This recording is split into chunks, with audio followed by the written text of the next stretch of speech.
Hi guys, welcome to another review. Back to Wayne's picks. So for his first pick, Wes Cravens, The People Under the Stairs. Love this film.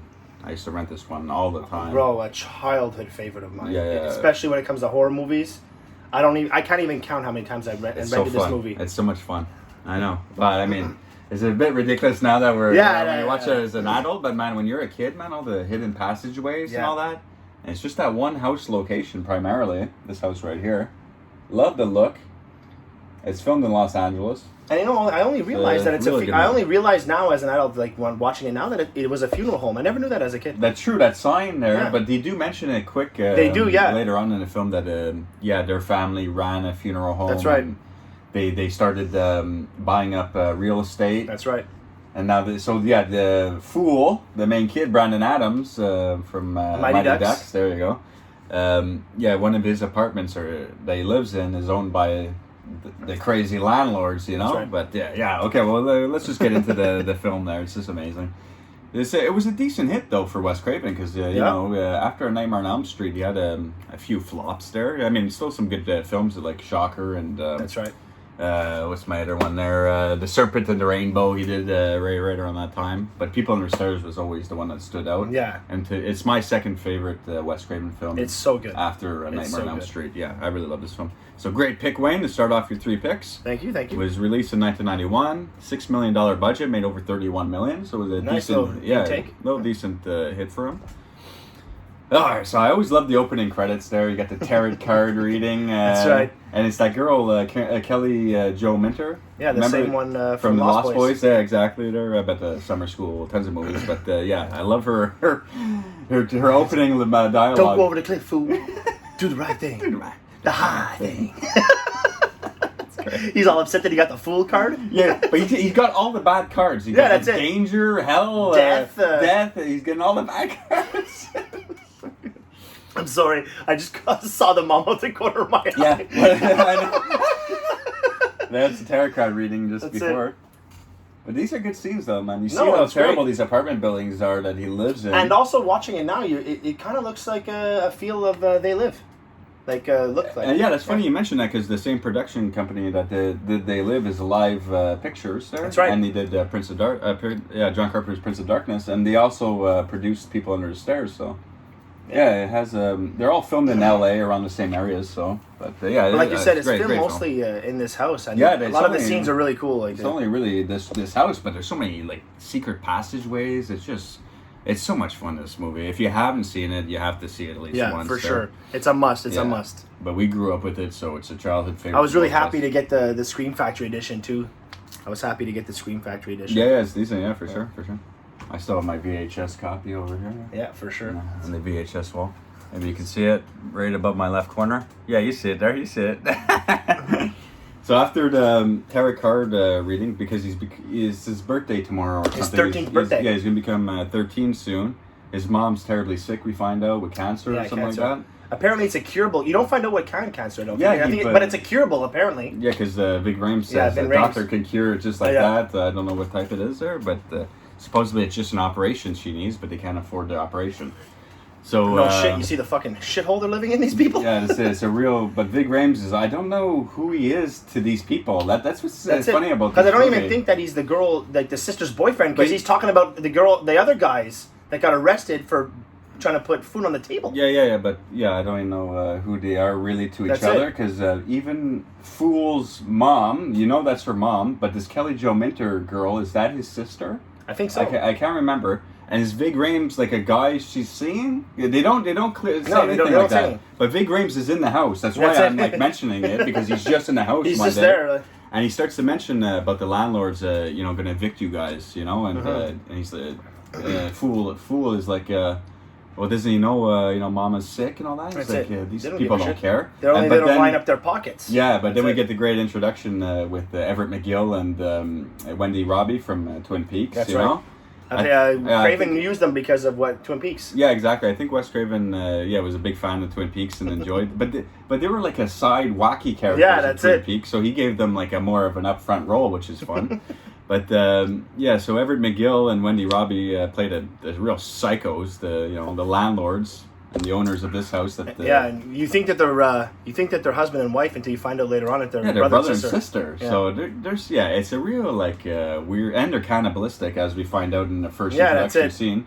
He's eating like a rib cage. It looks like a human rib cage, and he's spitting out the buckshot. Yeah, he just shot someone there, and he's eating right from the ribs. And they have like a kidnapped girl, Alice, throughout the film, and she's like. It's funny. Wes Craven said that he got the inspiration from an actual true story that he heard about along the lines of like people locking their kids up and. The cops going to the house, try to get burglars. Yeah. Like along the lines that he got the premise. Yeah, you got the premise from a real life burglary, and when the cops showed up, the people actually that were being burglarized were psychos themselves and had kids locked up for many years or something like that. So yeah, he took inspiration from his story. But so Vig Rhames tells them about these landlords having gold in their house because him and his buddy Spencer knocked off a liquor store. Yeah. And I don't know how he gets this letter, but it's addressed to the same name, that's on the eviction notice. So they know it's the landlord's address. They know where he lives, and they know they have gold coins because this letter is from the person that wants to buy the gold coins from the guy. That's right. So Vig Rhames tells fool, you want to get on, be a man, get in on this. I mean, it's like this is the big one, and someone deserves to be robbed. Oh my god! So there's so many good quotes in this movie. Yeah, it's good. I mean, it's good. They live in such a shithole apartment building, though. Like, there's people shooting up in the hallways at one scene. I'd rather live on the streets. Yeah, than honestly, in this apartment building. But like Tent City and They Lived that was better than this, for fuck's sake. Honestly, yeah, that's probably right down the street from this place here. I'd rather Tent City than this apartment building. It's just god awful. But it's like Cabrini Green and Candyman. Yeah, it's pretty much like that. I'd probably rather Cabrini Green tell you the truth. We get a funny scene though, where Wendy Robbie goes to get Alice's plate. The girl who plays Alice is AJ Langer. She's also in John Carpenter's Escape from LA. That's right. That's true. But she goes to get her plate and the fork's missing. And she's like, "You didn't lick this, did you? The mashed potatoes have just been licked." You had a fork. Because one of the guys, Roach, is loose in the walls. She's like feeding him in the walls. But at first you don't know that. No, you don't know. You think she lost her fork. Yeah, until a fucking hand comes out of the wall. Oh, it's got to be around here somewhere. Right, you're like, what the fuck is that? So she's feeding something in the walls. We don't know who this thing is yet, but his name is Roach. We find out after. So we get like the next day where they're staking out the house, ready to break in. That's right, yeah. They send in Brandon Adams, Fool, this kid here. Poindexter. They send him in to kind of like stake out the place. So they ask him to dress up as like a Boy Scout or something. Selling cookies. Selling cookies, right. Yeah. So he tries to get in. For cerebral palsy, I think. Something like that.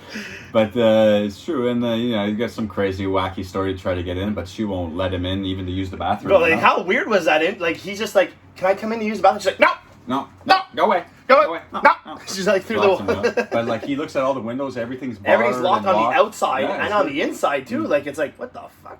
We find out, like, all the glass is soundproof. Everything. Fuck, he's really unloading with the shotguns later on. I don't know, man. I'm pretty sure someone would hear some of those shots, but it's it's got to be a real soundproof type of house. See, he goes crazy with the sealed up tight, boy. But anyways, so when he strikes out the kid, Vig Rhames' partner Spencer, you don't send a boy to do a man's job. He dresses up as an electrician, tries his luck. But she sees like his ring or something, like a metal ring. It's like a skull or something. Yeah, so she's like, I think she figures this guy's a phony too because of the ring and the electricity. They shouldn't be wearing metal like that. So she lets him in. He never comes back out. The two crazy landlords are leaving the house. The kid and Vig Rhames are watching, and they're like, "What the fuck are the people leaving for?" Leave him in there alone? So they're like waiting, and Vig Rhames is probably like, that guy's probably keeping all the good stuff. That's it. He's lining his pockets and taking all the good shit for himself. So they're getting antsy, and Vig Rhames makes a fool go and break in the house with them. It's great. Right.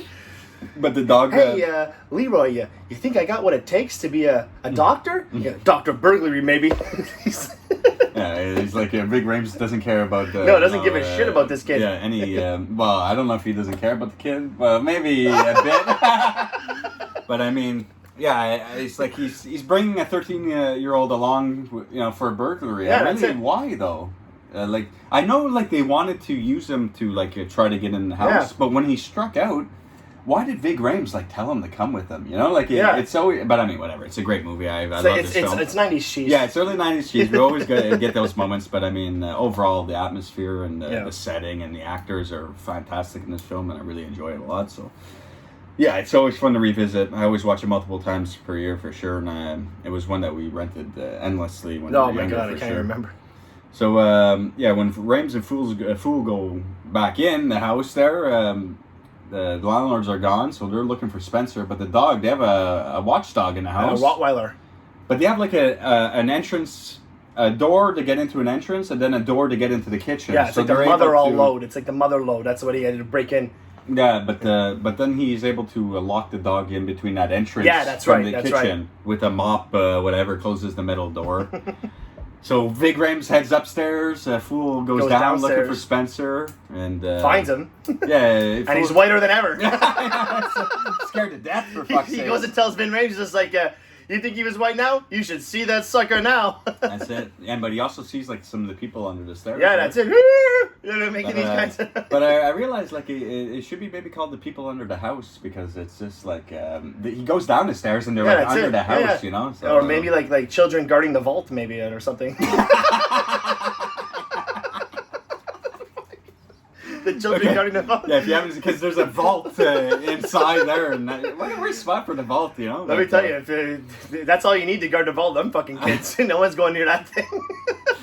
So we find out later on that you have to pass the children to get into all his gold and all his money. So that must be weird that he walks past them. They never decided to attack him. I'll jump him. It's only one guy, But but like he says after though, he keeps them very hungry. Yeah, that's it. These guys look weak. They look like they haven't seen the sun in years, So they're. They're afraid. They don't know how much strength, I guess, There's a funny part about that. We'll get to that later in that scene. Okay. Where Fool's telling the guy about all the stuff that's outside. He's just looking out. He's looking out as if he's visioning being outside. Oh, yeah. To the women. He's like, this guy hasn't seen women or anything like this in like 20 years. This guy. Yeah, his skin is like a pasty white. He needs hospitalization, not to go to a bar and meet women. But later in the end of the movie, boy, he's set free. This guy. Yeah, all of them are. They're just hitting the streets for fuck's sakes. They're gonna go live in Fool's apartment. I'm not sure where they're gonna end up, bro. They'll fit right in there in Fool's apartment, boy, with all them junkies. Well, yeah, I mean, these landlords are not gonna be able to tear down the building anymore like they wanted to do. They're like good and dead. These guys could have a place to live there after. But man, I hope they line their pockets a bit when they walk out of the house at the end. They're guarding that vault or whatever. They're right near. You might as well take some of that. For sure. I would. Fucking right, I would. But I mean, we'll get to the ending there. A little bit of plastic surgery with that money. Fix up your face a bit. Yeah, for sure. But Everett McGill and Wendy Robbie, they come back while they're in the house, and Vig Rhames is upstairs, and Fool, he heads back upstairs. He sees Vig Rhames just lying down with his legs out. You think he's dead, and he's like, a man ain't dead because he's lying on the ground. It's almost like Lost Boys were going, wait, is everyone just pretending to lie on the ground, for fuck's sakes?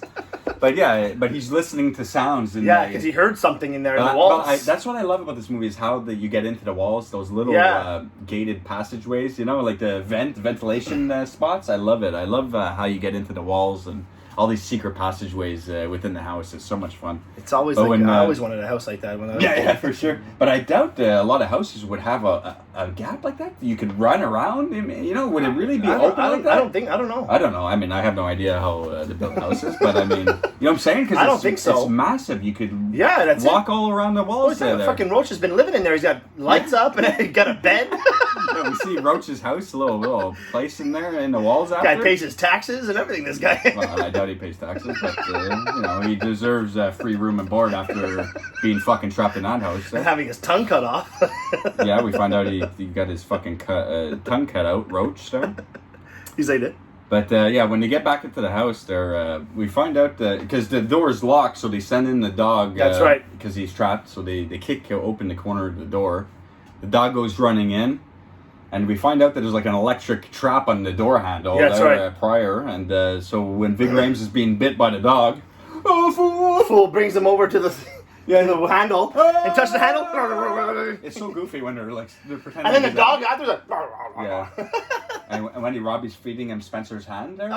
It looks so real, the hand. Yeah. And he's biting on the hand, the dog. It's so gross. And he coughs up the ring. He coughs up the ring later on, Yeah, it's so gross. So fucking gross, man. But, so they're able to stun the dog out there. That's right. Try to get out. But they realize, like, all the windows are, like, locked, they're soundproof, there's no way out. And they have, like, a big locking mechanism system. That's right, locks everything in. So there's a secret panel, you know? It opens up, locking all the doors down. So Vig Rhames is on the second floor, hides in the closet. And he sees McGill coming in, he's just like, that's a 45 Magnum. You ever see the holes they make? Mm-hmm. And he's going to see firsthand now. Yeah, that's it. He's just like, sorry, no room. Sorry, no room. He pushes Fool out to go get his own hiding spot. He's hiding in the closet. Fool is like at the end where he was lying down looking for noise. It's all blackout. All the lights are shut down. Doors are locked. You hear the sounds of Roach in the walls. He's like this. He scares the shit out of Vig Rhames. Fuck, because of that, Vig Rhames was flying out the closet. Yeah, that's it. He's like, he gets... Run, fool! Run, fool! He goes flying down the stairs. Wendy Robbie's he called you a fool. He's a fool! He's a fool! Remember McGill, that slender 6'4" fucking body. Oh my god. Trouble? Trouble? Liquor store? Liquor store? Liquor store? He's a fool! So he kills Vig Rhames, you know, and the Fool, he's fucking scared shitless, you know, he's trapped in the house. But so Alice, the girl that's been kidnapped, and like she's the one that's not under the stairs. They give her her own room, but that's right. You can tell there's been some abuse going on. They abuse her throughout the film and all that, but it's only really quick type of stuff. But she sets like a doll up on a string for him to follow into the walls. That's right. He goes through the walls and he like ends up on like a different section of the house. It's like so crazy how big this house seems. You know, it's crazy. So this guy gets in his leather attire there, with a shotgun. He goes hunting every McGill, you know. He's blowing holes all over the house. Yeah, it's so crazy how many shots are fired but this is just now. Like we don't know how many years he's been blowing holes through his house. But I don't know how much holes he could put in his house before the house starts collapsing. I mean, he's putting holes in every section of the house. No, for real, honest to God. And he's tearing holes in the walls. He's stabbing walls. He's got traps set up. He's got traps going through the wall. I mean, what the fuck? But anyways, so he's hunting. And then the cops go back. They're there later and find that everything looks normal. Well, later. Not a hole in the wall or. Well, that's like I said. He goes through like this passageway that leads him to like an abandoned section. It feels. Yeah. So I don't know how if they have secret passageways or fake walls that block people from getting to that section. But he seems to be only shooting more in the abandoned section. You know what I'm saying? Except for when I think the dog scene later on. That's more in his real section, but. Anyways, this house is so big, and he's shooting holes through walls like crazy, and he's talking to Alice. He finds out that she's like doesn't even, hasn't even been outside. Yeah, that's it. She's never seen a brother before. You know? I don't have a brother. I don't have a brother. No, like a dark skinned brother. That's it. So he's just funny dialogue like that, and then she tries to lead him through a passageway in the bathroom, but he's he hears the roaches. Yeah, Roaches is moaning all kinds. He doesn't know what Roach is at first. He's just like, I'm just trying to get out, and she's just like, sometimes in is out. Yeah. But then I think the cops come just to check the van. He has to like stop for a bit, get out of his leather gear. Trouble? Yeah, trouble. Well, this van has been used in a liquor store robbery recently, so... Liquor store? Yeah. May they burn in hell. That's his big favorite line to say in his film. So after they go, it's just a quick thing with them. After they go, he gets back the leather gear. Oh no, I'm not sure if he puts the leather gear back on, but he gets hit in the face. He goes looking back. That's right. He whacks him in the head with the fucking thing. Roach grabs the kid, pulls him into the walls, closes his face wall.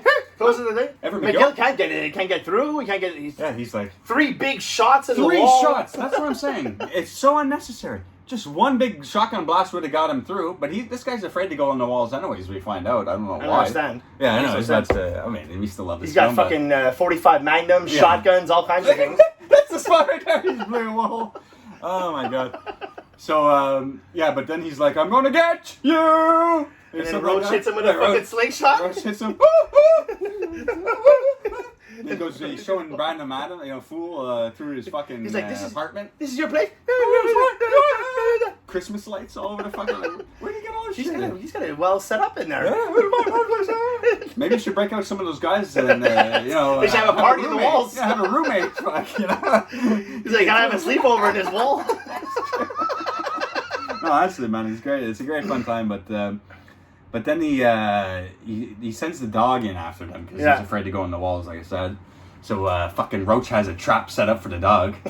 Right when he's on that fucking metal thing, he shoots the doll. He goes fucking flying down into the cupboards into the kitchen, and of course they're right there. They're right there, and the dog goes flying right through.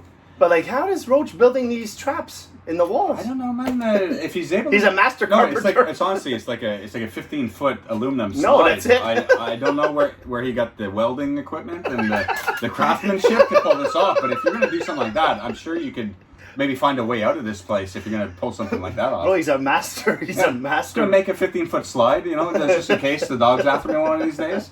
It's fantastic. But then they go to Alice's room and that's where kind of like he gets shot when he's like trying to get out. What do I do with him, mommy? What do I do? They kind of get caught, He shoots a fool down in the basement. She gets shot in the steaming hot bath there. That's right. She's screaming her head off there, fuck. And fool goes down in the basement. He sees Vig Rhames getting sliced up and eaten at the same time. Yeah, like he's actually McGill's eating him, and then he's throwing pieces of Vin Rhames to the kids. Yeah, that's it. Gotta keep them hungry. But then he drops him in like a 10-foot pit, and it's got this button where it closes up a fake door. Tons of fake passageways, Or, what a dirty, disgusting pit. I wouldn't want to be. Yeah, so he drops that body down with Spencer too, I think. That's it. So, he sends Fool to get eaten by the guys under the house there. But Roach somehow is able to activate the door from opening. From being inside. And to have the strength to lift Vig Rhames. I know Vig Rhames has lost some weight from being gutted and eaten a bit. But Roach is a pretty small guy. No, and he's not carrying him like he's a puppet. That's right. And he doesn't look like he's the most healthiest guy in the world. He doesn't have the best diet, Roach. You know what I'm saying? And he has no tongue. He has no tongue, so he can't even speak hardly. Yeah, so he talks like So that. you see Vin Rhames come back to life, and he's waving at the kids. So all the people under the stairs are freaking out, and he gets Fool out of there. That's right. And he gives him some more gold, and he goes into like the furnace. The furnace. He writes Alice's name. It's up there. Points, so he goes. Alice up there. Yeah. And then he dies. And he dies. And Everett McGill's pouring gasoline on his body. May you burn in hell. That's it. He gets Alice up into the vents. That's it. And he gets her up to the roof, and actually the attic window is wide open.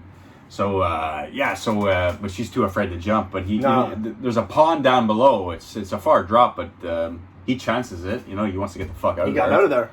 But he almost gets shot though. I mean, that's right. She kind of like pulls the gun up, so he falls down into the swamp. But he comes fucking flying down. He's blowing his gun outside. But that's what I'm saying. It's outside now. There's no gunshot complaints. Like how many fucking shots has this guy done? But I mean, it's great. It's great. So Fool actually gets away. That's it. What I'm doing, mommy? He comes. He's the cop there at his house. But what's funny is they're like not even credited with names. They're just like man and woman or mommy and daddy. And you find out they're brother and sister. Like that's right. Said. That's right. So all of a sudden, Bill Cobbs is in the film. And it's like his grandfather or something. His grandfather at the house talking about the gold and. But a lucky fool got away. He's back home somehow. Shows his safe grandfather. Safe and sound. Yeah. Two buddies there are dead. Spencer and Leroy complete. But he tells them what happened, and Bill Cobbs tells them that that's their brother and sister and how crazy they are for years. That family, But he shows them the gold that he was able to take from the house. And he's like, "Your mom is going to be okay. She's going to get the operation. You can pay your rent for years, no problem."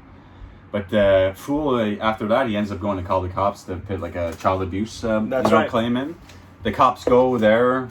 they have it all locked down. All signs of anything are, there's no signs of anything, so they get away with it. And when but they had the doors open for a while and stuff like that. So she's worried that the fool somehow got back in. But he actually goes back in to save the girl. I mean, and he's hiding in the kitchen closet. Yeah, kitchen cupboard. That's kind of strange, that he goes by himself like that. And the family would let him just go back. But they kind of show up though, Yeah, later on. So we had a little plan. Yeah, I don't know. I don't know if they planned it or he just left the house on his own terms, and those people went on, because they all got kicked out of their house, So there's tons of people in front of the house. How close do they live to the projects, these people? I know. The whole community marched over to that house. It must have been a far walk for sure. I mean, I don't know. It looked like a nice house, but I'm not sure how close that is to where they live. These guys are doing like a fucking Forrest Gump run across the country. Yeah, or they took the subway, but it must have been pretty packed, But anyway, so we're pretty much at the end. All the cops leave. She's like, I don't want to see another cop or cookie in my house again. And then they go upstairs. Fool comes out of the cupboard, so he's somehow able to bypass all the cops and them and hide in the cupboards until everything's quiet. And these people set up a trap somehow. As if they knew he was coming. Yeah, it's kind of just a bit weird how why would they think Fool would actually go back on his own terms, So they set up a trap as if they know he's going to be there. He goes in the bedroom. It's just them saying their prayers, but it's on a recording. That's right. So he's like, what the fuck? Perfect timing, too, for them to get there. And then here comes McGill. And then the tape actually ends. Perfect timing, he was able to listen to the last little ending of the prayer. He has like a fire poker on him though, at least. But McGill comes flying from with his leather suit. Got him on the wall and shit. And he fucking stabs him in the eye with his fucking. But he jabs his eyes out. Whacks her in the leg with the fire poker. He goes running for Alice because she's tied up on the attic again, So he goes through the roof. Yeah. Or the chimney. He's able to bust her hands free. They go down the chimney, and the landlords are in the room. They see the desk coming down, so he's he's blasting up the chimney. Drops a brick. Yeah, it's almost like a Home Alone 2 type of scenario here now, But yeah, it's true. He drops a brick, and then they go sliding down, and they fall into the landlords. He sends her into like the front room. He grabs the mom there. Yeah, right in the nose. He goes down into the cellar. He tells the girl to go into the front room. That's right. So that sets up a showdown. She's supposed to leave the house. Yeah. She's supposed to leave. I know. She stays there. Yeah, but she does leave. But then the people from the project start showing up. That's right. You think she's safe because that's right. Bill Cobbs and Kelly Jo Minter are in the house with her. Yeah, that's right. And you look down the cellar and fucking Everett McGill comes running up. They close the door on his face.